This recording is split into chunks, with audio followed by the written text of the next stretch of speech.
నమస్కారం. నేను NTV anchor దేవిని మాట్లాడుతున్నాను. ఒక వార్తకు సంబంధించి నన్ను తెలంగాణ సిసిఎస్ పోలీసులు నిన్న నాకు కాల్ చేసి మాట్లాడుకుందాం రా అన్నారు. ఆ తర్వాత ఆఫీస్కి వచ్చారు, స్టేట్మెంట్ రికార్డ్ చేస్తామన్నారు. ఆ రికార్డ్ చేసే ప్రతి ప్రశ్న 3 గంటల పాటు నాకెంత మెంటల్ హరాస్మెంట్ ఉన్నా, నాకు సంబంధించింది కాకపోయినా కేవలం నేను చేసింది వార్తను చదివాను. అది నా వృత్తి ధర్మంలో భాగంగానే చదివాను. నాకు ప్రతిరోజు నేను వార్తలు చదవడమే నేను చేసే ఉద్యోగానికి నాకు శాలరీ వస్తుంది.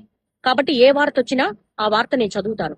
అందులో భాగంగా చేసిన నా వృత్తి ధర్మంలో వాళ్ళు నన్ను అడిగారు. అడిగినప్పుడు ప్రతి ప్రశ్నకు నేను స్టూడియోలో ఎంటర్ అయిన దగ్గర నుంచి మినిట్ టు మినిట్ వాళ్ళకి ఆన్సర్ చేశాను. 3 గంటల పాటు నాకు ఎంత మెంటల్ హారాస్మెంట్ ఉన్నప్పటికీ కూడా చాలా పేషెన్సీగా ఇచ్చాను. అయినప్పటికీ మళ్ళీ నిన్న రాత్రి కాల్ చేశారు. నిన్న రాత్రి కాల్ చేసి మళ్ళీ ఈ రోజు పొద్దున మళ్ళీ స్టేట్మెంట్ రికార్డ్ చేయాలి, మళ్ళీ రమ్మన్నారు. నేను ఒక మహిళా జర్నలిస్ట్ ని. నా ఇంటికి వచ్చారు, నా హస్బెండ్ తో మాట్లాడారు. నిజానికి నా ఇంట్లో వాళ్ళు ఇబ్బంది పెట్టాల్సినంత అవసరం లేదు. నేనేం దొంగను కాదు, నేను ఒక జర్నలిస్ట్ ని.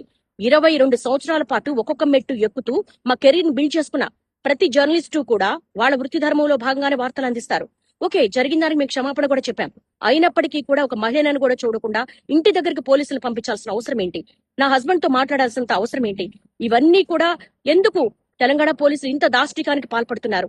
ఒక మహిళా జర్నలిస్టు పట్ల నేను కూడా మహిళనే కదా. ఓకే, ఒక మహిళకి ఇబ్బంది జరిగింది అని మాట్లాడినప్పుడు నాకు మహిళనే, నాకు ఒక సెల్ఫ్ రెస్పెక్ట్ ఉంటుంది, నాకు ఒక కుటుంబం ఉంటుంది. నా కుటుంబంలో సంబంధించినంత వరకు కూడా వాళ్ళ సేఫ్ కూడా నేను చూసుకుంటాను.